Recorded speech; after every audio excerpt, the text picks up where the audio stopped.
South Punjab में आपने matches करवाने हैं, एक ओपन फील्ड एरिया, अब जो फील्ड एरिया होगा वहाँ पे डेफिनेट मॉइस्चर आम शहरी इलाके से बहुत ज़्यादा होगा और डंपनेस आ जाएगी वहाँ पे डंपनेस थी, वहाँ पे 120-125 पे टीमें आउट होना शुरू होगी यार। जो आपके फास्ट बॉलर थे जिनकी फैंटी लगी अभी चैंपियन ट्रॉफी में न्यूजीलैंड में, वो वहाँ पे रिजल्ट प्रोड्यूस करते रहे हैं। तो इसका मतलब है कि आपकी प्रिपरेशन नहीं थी। अभी आपने देखें कि आपके सामने ये इस्लामाबाद में क्या हुआ, लाहौर में क्या होता रहा लास्ट टाइम पे, कराची में किस तरह के मैच हुए हैं ना। आप बड़े स्कोर वाली एक फ्लैट पिचेस तैयार करवा सकते हैं जिस पे T20 क्रिकेट बामकसद किस्म की T20 क्रिकेट हो, जिसमें लोगों की इन्वॉल्वमेंट हो और पूरी दुनिया का वो निगाह का मरकज़ बने ना। आप कोई और किसी किस्म की हाइप क्रिएट कर सकते हैं। तो मेरा नहीं ख्याल कि कोई इतनी ज़्यादा इनमें सीरियसनेस है। जब तक लास्ट मोमेंट पर आप इनिशिएटिव लेंगे तो उसका तो कोई फ़ायदा नहीं होगा। देखें अब्दुल रऊफ भाई, आपने जो भी पाकिस्तान के क्रिकेटर हैं, एक मेरा पर्सनल सवाल है, अगर आप बुरा ना बनाएं, आपकी एजुकेशन मैं जानना चाहता हूँ कि कितनी है? देखिए मेरी एजुकेशन, मैंने जब पाकिस्तान टीम में आया था तो उस ज़माने में मैंने पॉलिटिकल साइंस में मास्टर किया था और मेरी जो कश्मीर अफेयर्स में मास्टर मैंने किया हुआ था क्योंकि मेरा तल्लुक़ ही कश्मीर से है। तो मैंने अभी दोबारा उसमें क्रिकेट खेलने के बाद, क्योंकि मुझे शौक़ था पढ़ने का और मेरा 25-30 साल का क्रिकेट का एक्सपीरियंस था, तो मैंने स्पोर्ट्स साइंसेस में MSc की है। अच्छा। फिर उसी स्पोर्ट्स साइंसेस में मैंने MPhil किया और अब इंशाल्लाह ताला मैं PhD करूँगा इसी में, क्योंकि एक लंबा अरसा इस फील्ड में गुजारा तो वो करना तो चाहिए आपको। सर इतनी पढ़ाई करने का क्या फ़ायदा है? मुझे देखिए मैं तो अपने इंटरेस्ट के लिए, अपने शौक़ के लिए, क्योंकि मुझे जानना है इसके बारे में। एक फील्ड है जिसको आपने 30 साल दिए हैं, तो फिर जब आप उस फील्ड में के बारे में आपको एक एक चीज़ का डेफिनेट पता होना चाहिए। जो लेटेस्ट टेक्नोलॉजी है उसका यूज़ आपको आना चाहिए। फिर जो मेथड्स वहाँ पे यूज़ होते हैं उसको सीखना आपके लिए ज़रूरी है। फिर जो लेटेस्ट इनोवेशन हो रही है पूरी दुनिया में जो आप स्पोर्ट्स साइंसेस के शोबे में, तो वो डेफिनेट सीखना तो आपका सर ड्यूटी है। वो तो ठीक है, आपने अभी PhD करनी है, MPhil आपने कर लिया हुआ है और स्पोर्ट्स साइंसेज में आप जो है वो हुए में, तो पाकिस्तान क्रिकेट बोर्ड से कभी रब्ता हुआ है कि इतना पढ़ा लिखा बंदा इतना जो तहकीक कर रहा है स्पोर्ट्स में, उसको हम यूटिलाइज़ करें, उसको बुलाएं, उससे फ़ायदा लें, उससे मुस्तफ़ीद हों?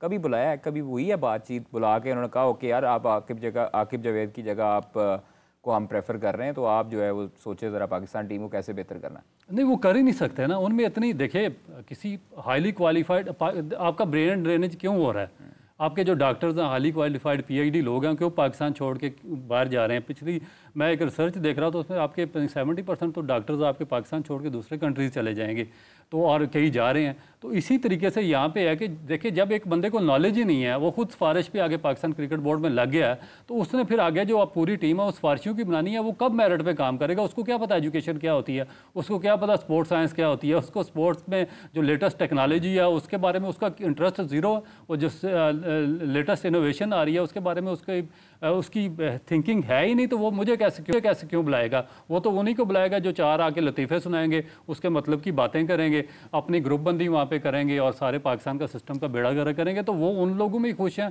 और पाकिस्तान क्रिकेट बोर्ड के बदकिस्मती से जो पिछले 10-15 साल से जितने भी ये चेयरमैन आ रहे हैं, वो इसी किस्म के लोगों के साथ बैठ के वो खुश होते हैं, उनके साथ गप्पे मारते हैं और पाकिस्तान क्रिकेट को बर्बाद करते हैं और चले जाते हैं। तो आपका मतलब है कि आप पाकिस्तान में अपना फ्यूचर नहीं देख रहे, आप बाहर जाएंगे? बिल्कुल भी बाहर अगर आपको मौका मिलता तो आप बाहर क्रिकेट बोर्ड या किसी जो है वो स्पोर्ट्स एक्टिविटी ग्रुप के साथ उनके साथ काम कर सकेंगे?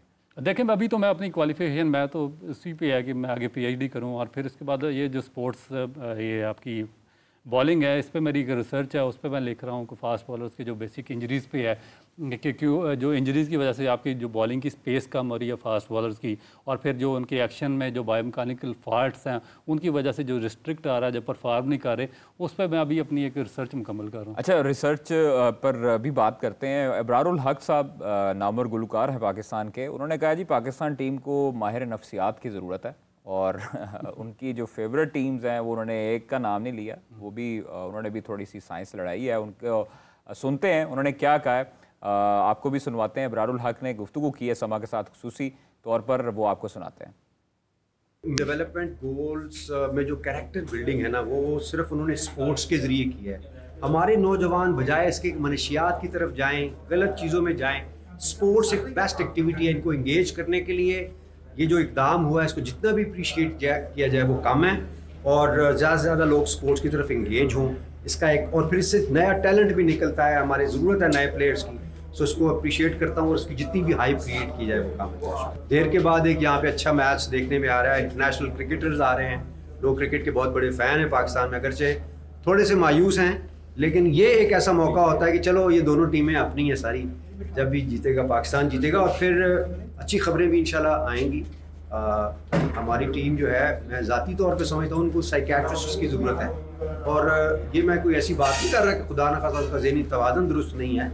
ये ज़हनी सेहत के लिए और समझ लें कि पूरी दुनिया के अंदर ये ट्रेंड है कि अपनी अपनी साइकोलॉजिस्ट या साइकियाट्रिस्ट टीम्स के पास होते हैं जो उनको मोटिवेट करते हैं, उनको पंप अप करते हैं, और फिर उनकी, और अगर इसमें अगर आपके पास कोई कप्तान ऐसा नहीं है, जैसे माजी में कुछ ऐसे कप्तान आए थे कि वो टीम को जोड़ के रखते थे वो सारे, तो अगर वो नहीं भी है तो आप कम से कम साइकियाट्रिस्ट को हायर करें ताकि वो उनका हौसला ना गिरने दें। प्रेशर बहुत बड़ा किरदार अदा करता है गेम के अंदर, वो ख़त्म होके दिलेर होके खेले। हमारी पाकिस्तानी कौम भी तो शुरू हो जाती है ना ट्रोलिंग करना।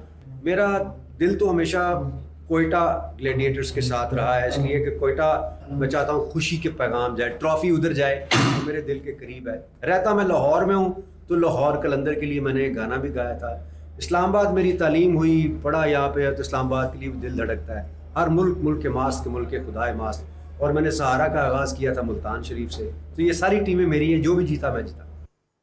देखिए जी अब्दुल रऊफ भाई, उन्होंने बड़ा एक सियासी बयान दिया है। उन्होंने कहा जी लाहौर मेरी फेवरेट टीम है, इस्लामाबाद से मैं पढ़ा हूँ और कोयटा मेरी जो है वो भी फेवरेट टीम है। तो उन्होंने सारी जो है वो टीमें मिक्स कर दी, और साइकेट्रिस्ट का उन्होंने कहा है जनाब, वही आप जो कहते हैं कि माहिर नफ्सियात की ज़रूरत है, तो वाकई इनको माहिर नफ्सियात की ज़रूरत है या साइंसदान काफ़ी हैं पाकिस्तान क्रिकेट बोर्ड में? नहीं, डेफिनेट होती है, बिल्कुल उन्होंने दुरुस्त बात की है, क्योंकि खुद पढ़ाते रहे हैं ना, मैं इनको जानता हूँ यूनिवर्सिटी लेवल से, उस ज़माने में भी ये हमारी यूनिवर्सिटी में भी आया करते थे।